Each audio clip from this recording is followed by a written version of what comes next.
অনুরোধ করে আমরা জাতীয় সঙ্গীত আরম্ভ করব, তার জন্য প্রত্যেকজনকে উঠে দাঁড়ানোর জন্য অনুরোধ করছি। আপনারা যারা বসে আছেন, মাঠের বাইরে যারা বসে আছেন, একটু উঠে দাঁড়ান ভাই,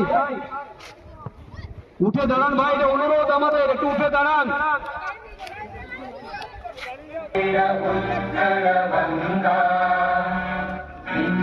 हिमाचल यमुना गंगा उज्जल जलधि तरंगा तव शुभ